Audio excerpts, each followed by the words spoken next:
right. You know about the Phoenix Lights.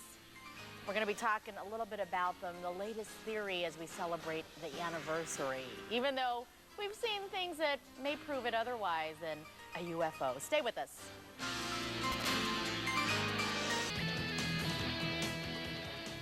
March 13th, 1997. You guys all remember these lights here? It was 14 years ago tonight that phones and newsrooms and 911 call centers were ringing off the hook. The reason? Suspicious lights hovering over the Arizona sky. They came to be known as the Phoenix Lights, and over the years there have been many theories as to what the lights were. But to this day, the identity of the Phoenix Lights remain a mystery. The experience, some say, was just one of many major UFO sightings, and they say we've been visited for centuries. What proof? Well, one local UFO expert says you just have to look at the mountains. Oh, well, I've been seeing UFOs for about 15, 16 years now. It's become a lifelong passion for Phoenix resident Jeff woolwine. I do a lot of hiking, a lot of research. I've dedicated 5 years of my life into this type of research. We'll be heading right up there. You can see some petroglyphs with some spirals there. And when we get closer, you'll be able to interpretate, the meaning of it. Woolwine was one of many residents to see the Phoenix Lights 14 years ago.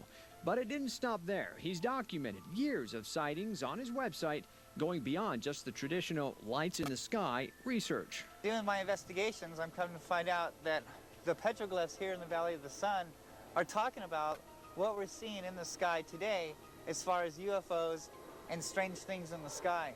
Woolwine says he's found it's been happening for centuries. You see, they didn't have video cameras back then. They had stone boulders to record their sightings on what they saw back in their time. And the evidence is written all over our Arizona mountains. Here on what we call A Mountain, we find this petroglyph here. And it seems to represent a family. And they clearly have their hands up in the air as to say they're in the appeasement pose and they're looking up at two orbs in the sky. This mountain is very active for UFO sightings. Most of the time when I come out here, we do see some orbs up in the sky. Woolwine says the best time to see the orbs is early in the morning or late afternoon. The more you see it, the more you're intrigued. You want to see more of them. And I really think that it's only a matter of time when everybody will know that, yes, there is something here. Yes, we are being visited.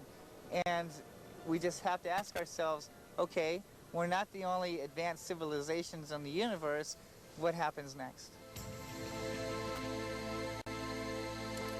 Okay, so what's next? Well, if you're intrigued by the Phoenix Lights, Harkins Theater will be showing a popular documentary on the lights today. It's happening at 2 o'clock at the theater at Scottsdale and Shea Boulevard. That Harkins right there, Scottsdale and Shea Boulevard. Afterwards, they're actually going to hold a Q&A forum after the film so you can chit-chat with the researchers who have been investigating just what happened. Now, just to say that back then, just shortly after the lights showed up, the military did come out and say that they were a type of flares that they were using in testing over the valley. So I remember that theory. Yes. Yep. And on my Facebook page, Jay writes, Phoenix Lights was proven on the sci-fi show Fact or Fiction as a hoax. And he says that the show said that it was done with laser lights and sheets of glass. Interesting. Yeah. So a lot of theories, though. I was at the UFO convention. What was it, about a month ago? We talked about this. So people are still there. Do you everyone believe? has their Do own not theories. believe? Yes. Exactly. Stay with us, folks. We are just getting warmed up here. An hour